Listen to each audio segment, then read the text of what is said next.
एकादशी, आज हम आपको एकादशी के बारे में बताएंगे। एकादशी क्या है, कब इसकी उत्पत्ति हुई, जानते हैं आगे। देखिए, यूट्यूब में आपका स्वागत है। हमारे जीवन में जो भी कार्य होते हैं वह शास्त्र के अनुसार होना चाहिए। सौराष्ट्र गुजरात में बिंदु सरोवर के तट पर भगवान कपिल देव को उनकी माता देवहूति जी ने पूछा, प्रभु साधु किससे कहते हैं? साधु के अनेक प्रकार की परिभाषा हैं कि साधु शास्त्र को फॉलो करता है और शास्त्र के अनुसार अपने जीवन को बिताता है। जब बच्चा बड़ा होकर अपने पिताजी को जानना चाहता है या ढूंढना चाहता है, वह बच्चा पूरी दुनिया में विचरण करे और सबको पूछे कि मेरा बाप कौन है, मेरा बाप कौन है। दुनिया फिर भी अपने पिता के विषय में पता नहीं कर पाएगा। और यदि लड़का सीधा अपनी माँ के पास चला जाए और अपनी माँ से कहें, माँ आप ही बता दो कि मेरे पिताजी कौन हैं, तुरंत जवाब मिल जाएगा। इसी प्रकार पिताजी को खोजने के लिए सबसे सरल उपाय माता के पास जाके पूछना। उसी प्रकार हमारे परम पिता के विषय में यदि हमें जानना है तो हमें माँ के पास जाना होगा, और हमारी माँ है शास्त्र। जो शास्त्र के अनुसार यदि हम जीवन बिताते हैं तो निश्चय हम ज्ञानी माने जाते हैं। इस दुनिया में अनेक प्रकार के व्रत हैं, अनेकों प्रकार के उपवास हैं। कई बार कुछ लोग सोमवार का व्रत, कुछ मंगलवार का व्रत, कुछ बुधवार गुरुवार का व्रत लेते हैं। अर्थात यदि कोई कृष्ण के लिए व्रत करता है, यदि कोई कृष्ण के लिए तप करता है, यदि कोई कृष्ण के लिए उपवास करता है, तो भगवान कहते हैं वह व्यक्ति सुख और शांति को प्राप्त हो सकता है। और कृष्ण को छोड़कर अन्य किसी के लिए कोई व्रत या यज्ञ होम हवन तपस्या करता है, छोटी बड़ी वस्तु मिल सकती हैं, लेकिन जो चीज़ मिलनी चाहिए, जो सेटिस्फैक्शन मिलना चाहिए, जो शांति मिलनी चाहिए, वह शांति नहीं मिलेगी। इसी भगवद गीता का एक वचन है, आत्म शांति के लिए उसे मेरे लिए व्रत करना होगा, मेरे लिए तप करना होगा। तब मन में प्रश्न होता है कि भगवान श्री कृष्ण के लिए कौन सा दिन है, जैसे संतोषी माता का दिन, गणेश जी का दिन, मंगलवार, शनिवार, सोमवार, बुधवार, जो होते अलग अलग देवताओं के जो व्रत के बार होते हैं, अलग अलग त्योहार होते हैं। लेकिन यदि प्रश्न हो कि भगवान कृष्ण को प्रसन्न करने के लिए कौन सा व्रत और कौन सा दिन करना चाहिए, जो हमारे शास्त्रों में, पुराणों में, उपनिषदों में और वेदों में बताया गया है कि कृष्ण को प्रसन्न करने के लिए एक सबसे बड़ा व्रत है, वो है एकादशी। एकादशी व्रत करने से भगवान कृष्ण स्वयं प्रसन्न होते हैं। इसलिए हम सबको, यदि हम वैष्णव हैं, यदि हम राम को, विष्णु को कृष्ण मानते हैं, तो हम सबको एकादशी व्रत करने से भगवान कृष्ण स्वयं प्रसन्न होते हैं। शिव पुराण, अग्नि पुराण लिखते हैं, वैष्णव जो विष्णु को प्रिय है, अतः एकादशी के दिन हमें अन्न नहीं खाना चाहिए। अग्नि पुराण में कहा गया है। हमारे इतिहास में, इस संसार में वेद हैं, उपनिषद हैं, स्मृतियां, इन समय प्रमाण के रूप में कहा गया है, कभी भी एकादशी के दिन अन्न नहीं खाना चाहिए। और यदि हम मानव हैं, मनुष्य हैं, जो मनुष्य एकादशी के दिन नहीं खाना चाहिए। विष्णु स्मृति पुराण में, जो सबसे पुराण स्कंद पुराण में कहा गया है, जिसमें 80,000 श्लोक हैं, जितना पाप अपने पितरों को मारने से लगता है, अपने भाई को मारने में जितना पाप लगता है, और गुरु को मारने में जितना पाप लगता है, इन चारों को मार डालने से जितना पाप लगता है, उतना पाप एकादशी के दिन अन्न खाने से लगता है। ब्रह्मवैवर्त पुराण में भी एकादशी के विषय बहुत कुछ लिखा है। वह व्यक्ति मात्र पाप ही खाता है जो व्यक्ति एकादशी के दिन अन्न खाता है। इस दिन सारे पाप अन्न में होते हैं। आइए इसकी एक कथा सुनाते हैं। एक कथा आती है, शंखचूड़ नाम का एक असुर था। उसने ब्रह्मा जी के हाथों से वेद चुराए और उस पर भगवान विष्णु ने हयग्रीव का अवतार धारण किया। अवतार लेकर भगवान ने शंखचूड़ का वध कर दिया और ब्रह्मा जी को उनके वेद वापस लौटा दिए। और फिर उस शंखचूड़ का एक बेटा हुआ जिसका नाम था मुर। जब मुर बड़ा हुआ उसको पता चला कि मेरे पिताजी को विष्णु ने मारा और विष्णु मेरा शत्रु है। विष्णु के साथ युद्ध करने के लिए मुझे तपस्या करनी होगी। जितने भी तमोगुण वाले लोग हैं या आसुरी स्वभाव के जो हैं, ये लोग शिव जी के पास जाते हैं। शिव जी बेचारे भोले हैं, उनका नाम ही भोलेनाथ। कोई भी आए तो शिव जी तुरंत प्रसन्न हो जाते हैं, वरदान दे देते हैं, छोटी छोटी बातों में प्रसन्न हो जाते हैं। इसलिए मुर ने भी शिव जी की उपासना की, तमोगुण उपासना से शिव जी को प्रसन्न किया, शिव जी से शक्ति प्राप्त कर ली और अब यह असुर देवताओं के साथ युद्ध करने लगा। सारे देवता भगवान विष्णु की शरण में गए।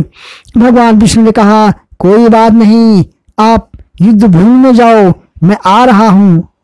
भगवान विष्णु रणभूमि में आए, मुर के साथ युद्ध करने लगे और युद्ध स्थल से रण को छोड़कर भाग गए। इसलिए उनको रणछोड़ भी कहते हैं। बचपन का संस्कार है, बचपन से ऐसे भागते ऐसे करते आ रहे हैं। जरासंध के साथ रण छोड़कर भाग गए।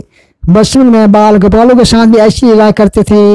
मुर अपनी पूरी सेना को लेकर उस गुफा में पहुंचा जहां भगवान विष्णु गुफा के अंदर सो गए। बहुत चिल्लाया लेकिन भगवान विष्णु बाहर नहीं आए। मुर अपनी सेना को लेकर अंदर गया तो देखा कि भगवान विष्णु आराम से चैन की नींद सो रहे हैं। विष्णु को सोते हुए देखकर मुर के मन में क्रोध आया कि मैं इतना भाग रहा हूं और ये आराम से सो रहा है। यदि अपने दुश्मन को हराना है तो सबसे बड़ी बात भगवान हमें सिखाते हैं कि प्रसन्न रहें। यदि हमारे मन में प्रसन्नता है तो हमारी प्रसन्नता देखकर हमारे दुश्मन वैसे ही जलकर राख हो जाएंगे। मुर हाथ में तलवार लेकर उसे सोते हुए भगवान को मारने चला। शास्त्र में लिखा है 10 प्रकार के लोगों को नहीं मारना चाहिए। नंबर 1, जैसे बूढ़े लोगों को नहीं मारना चाहिए, स्त्री को नहीं मारना चाहिए, शराब के नशे में जो हो उनको नहीं मारना चाहिए, जिनके पास शस्त्र ना हो उनको नहीं मारना चाहिए, बच्चों को नहीं मारना चाहिए, जो सो रहा है उसे कभी नहीं मारना चाहिए। तो भगवान तो सो रहे थे, सोए को मारना कायरता थी और जैसे ही भगवान को मारने गया उसी समय भगवान के शरीर से एक शक्ति प्रकट हुई और उस शक्ति ने देखते ही देखते मुर की सारी सेना को भस्म कर दिया और वह भगवान से प्रकट हुई शक्ति मूर्ति का रूप धारण कर चुकी थी। फिर मुर भगवान की शरण में गिर गया। भगवान ने कहा कि मुर, तुमने जो कार्य किया वह दंडनीय है, तुझे जीवन दान देता हूं। भगवान यहाँ पर जो कन्या खड़ी थी, भगवान ने उस कन्या से पूछा, देवी तुम कौन हो? उस कन्या ने कहा कि मैं एक दासी हूं, इसलिए उसका नाम एकादशी पड़ गया। भगवान ने कहा कि आज की तिथि एकादशी है, आज के दिन तुम्हारा जन्म हुआ इसलिए तुम्हारा नाम एकादशी रखता हूं। उसने बोला मैं एक दासी हूं, तो एक दासी मतलब एकादशी का नाम से हो गया उसका। और उस समय भगवान विष्णु ने कहा, देवी इसलिए मैं तुम्हें ऐसा वरदान दूंगा, न भूतो न भविष्यति, न भूतकाल में ऐसा वरदान किसी को दिया था और न ही भविष्य में किसी को ऐसा वरदान दूंगा। एकादशी यदि कोई व्यक्ति कलयुग में या भविष्य में एकादशी व्रत का पालन करेगा, उस एकादशी व्रत का पालन करने वाले व्यक्ति को मेरी शुद्ध भक्ति प्राप्त होगी। अब कुछ लोग कहेंगे, यार यह क्या, कुछ पैसे वैसे मिल जाते, जॉब मिल जाती, ये शुद्ध भक्ति क्या? इस दुनिया में गाड़ी, बंगला, पैसा, नौकर, चाकर यह सब तो थोड़ा सा मेहनत करके अपने दिमाग चला के सब कुछ मिल सकता है, लेकिन इस दुनिया में सबसे कठिन, सबसे मुश्किल जो कार्य है वह है भगवान की भक्ति। एक कथा, सुंदर सुंदर कथा और सुनाता हूँ। सूर्यवंशी एक राजा हुआ करते थे, उनका नाम था रुगमांगत। राजा के राज्य में बहुत सुंदर गार्डन का बगीचा था, फूलों का बगीचा। बगीचे में उगे फूल की सुगंध राजा के राज्य में तो आती थी, लेकिन उस राज्य से बाहर स्वर्ग तक उसकी सुगंध जाती थी। वैसे तो आजकल के फूल को तो नाक तक ले जाओ तब भी खुशबू नहीं आती है, लेकिन रुगमांगत राज्य के फूल की सुगंध स्वर्ग में जाती थी। राज्य में बहुत सुंदर सुंदर बगीचा था, उसमें सुगंध इतनी थी कि स्वर्ग तक जाती थी। वृंदावन के गुलाब के फूल की सुगंध आज भी बरकरार है। तो राजा के राज्य में बहुत सुंदर बगीचा था, उसमें सुगंध इतनी कि स्वर्ग तक, स्वर्गीय जो अप्सराएं हैं उनको ही मोहित कर लिया था। एक दिन स्वर्ग से मुख्य अप्सराएं, जिनका नाम उर्वशी, अपने कुछ साथियों को साथ लेकर विचरण करने निकली। उसे सुगंध आने लगी, जहां से ये सुगंध आ रही थी खोजते खोजते राजा रुगमांगत के बगीचे तक पहुंच गई। बगीचे में आकर, रात का समय था, संसार सो रहा था और बगीचे में जो फूल खिले हुए थे, फूल तोड़कर सारी की सारी अप्सराएं स्वर्ग को चली गई। दूसरे दिन फिर आई, ऐसी सिलसिला चलते गया चलते गया।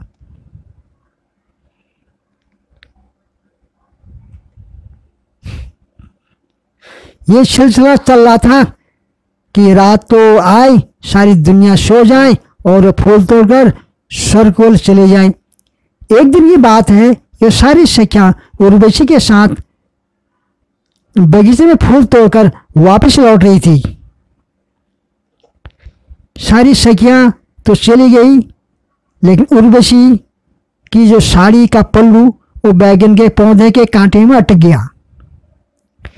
बैगन रजोगुण और तमोगुण वाला है, इसलिए यदि कोई बैगन खाता है तो उसको कई प्रकार के पाप लगते हैं। स्कंद पुराण में यहाँ तक लिखा है, जिस व्यक्ति को भगवान की प्राप्ति करनी है उसे मांस नहीं खाना चाहिए, शराब नहीं पीनी चाहिए और बैगन नहीं खाना चाहिए।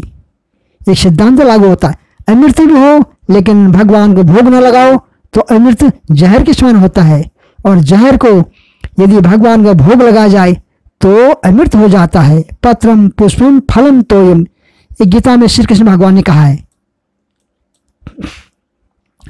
बैगन को यदि हम भगवान को भोग लगाते हैं तो पवित्र हो जाता है, लेकिन उस समय की बात थी, जो बैगन का पौधा था उसके कांटे में उर्वशी की साड़ी फंस गई थी।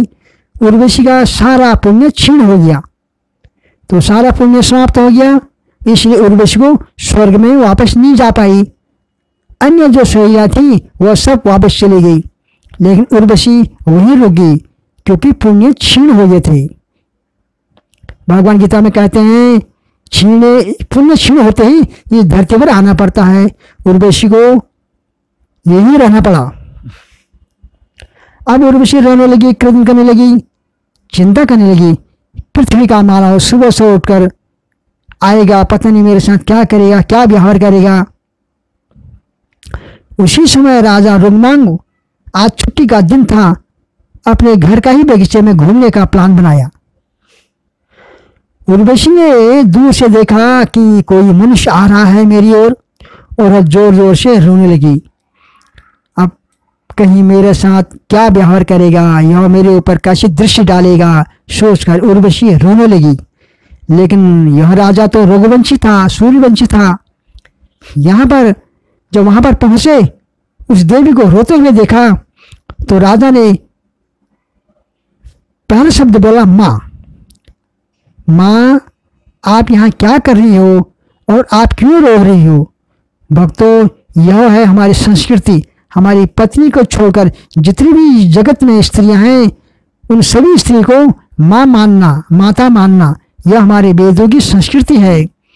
और यह शिला प्रपात ने पूरी दुनिया को सिखाया। एक बार आप हमारे इस्कॉन में आइए।